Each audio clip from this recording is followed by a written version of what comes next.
Seeing as this has turned into a two-parter, and we still have quite a ways left to go on covering Socrates, I took the liberty of making myself some dinner. I wonder what's for dinner. Behold, the sumptuous feast of the philosopher. Here we have a hot dog bun, put in a microwave and slathered in Nutella, and an omelette made with cheddar cheese and lovingly sprinkled with this white cheddar seasoning. Quite delicious. And for drinks we have Democritus's drink of choice, Sprite. Oh, this will be a promising evening. Philosophy and a dinner. While it may not have been at the forefront of his attention, Socrates did have a fair amount to say about the human soul. To the Greeks of the time, the idea of a soul was very different from the one that we have now. They believed that the soul was not the real person. In fact, it was the body that was the real person, not the soul. And they believed that the soul had no connections to the emotions or the thoughts of the body, and after the body died, the soul would just become unattached and fly around like some kind of metaphysical kite and haunt people as ghosts. It was Socrates who was one of the first to say that actually it's the other way around. It's the soul that's the real person, not the body. According to Socrates, tending to the well-being of your soul was one of the most important things you could do in life. So, for example, if eating Krabby Patties at the Krusty Krab was good for your soul, Socrates would have encouraged you to chow down. But it's good for you. Good for you! That thing is a heart attack on a bun! No, Squidward, I meant good for your soul. Oh, please! I have no soul. Beyond that, Socrates doesn't have a whole lot to say on the topic of the soul. But if what we read about him in the dialogues written by Plato can be trusted, then we can be fairly confident that Socrates was himself fairly confident that the soul does indeed survive after the death of the body. Whew! Talking about the soul sure makes me hungry. Let's get back to that dinner, shall we? What? I don't get it. I didn't touch this. I didn't eat this. I've been doing the video the whole time. What the heck?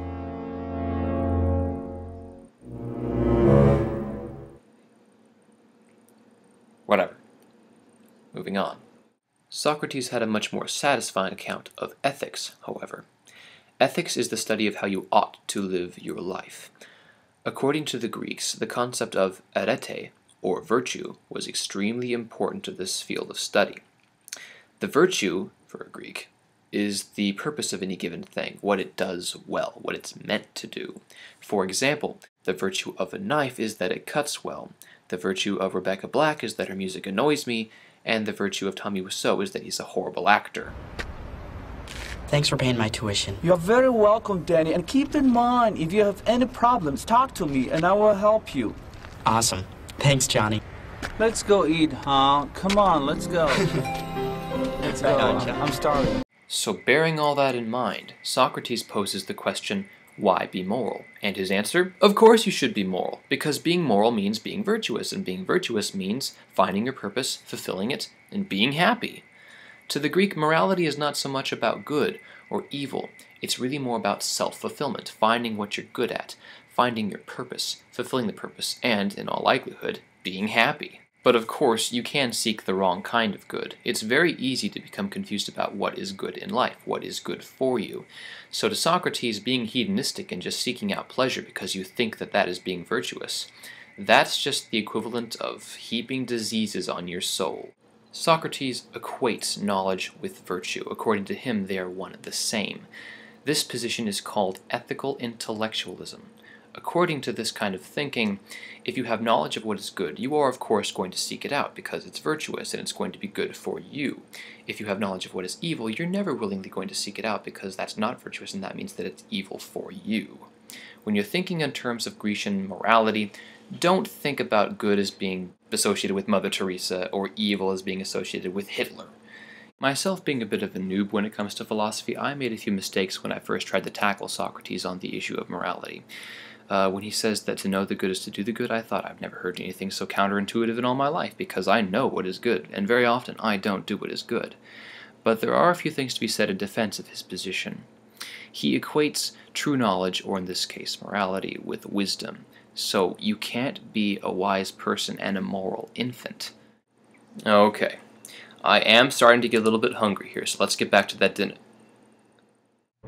What the heck? Okay, this is starting to wig me out. Like, I haven't touched this. Who is eating my dinner? Okay, I'm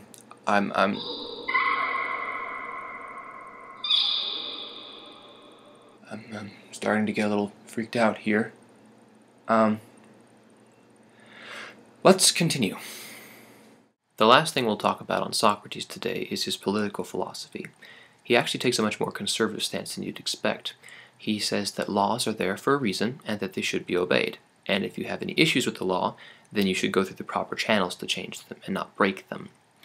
In the dialogue Crito, when Crito, supposedly according to Plato, comes and visits Socrates in prison, he is given an opportunity to escape, and they discuss this, but Socrates insists that it would be returning injustice for injustice if he were to return. He may be unjustly accused by the jury, but if he's to unjustly break the law of their accusation by leaving, he's made two wrongs, and two wrongs don't make a right.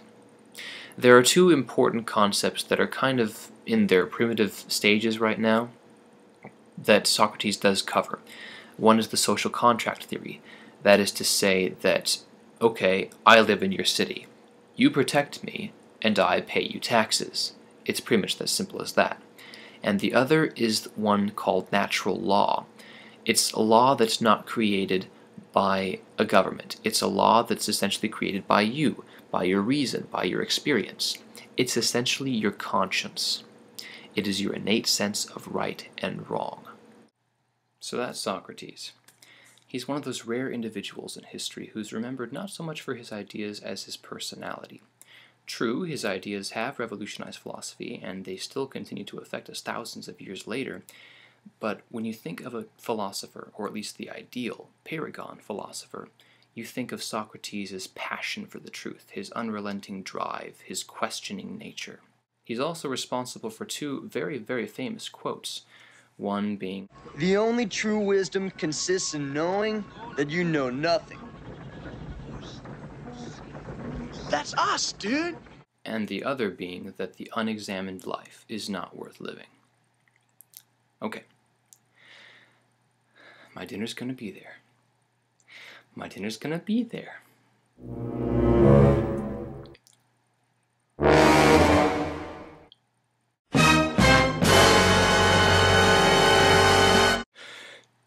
Oh my gosh.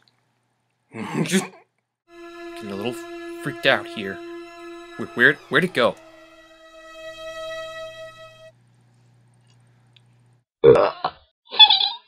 Huh?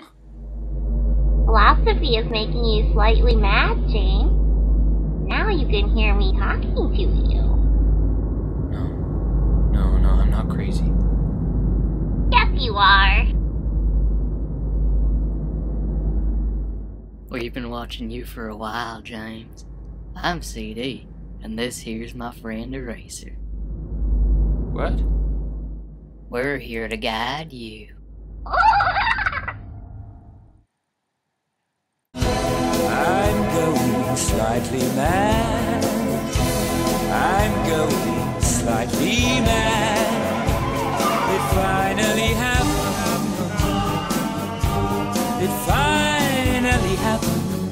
Oh yes, it finally happened. I'm slightly mad.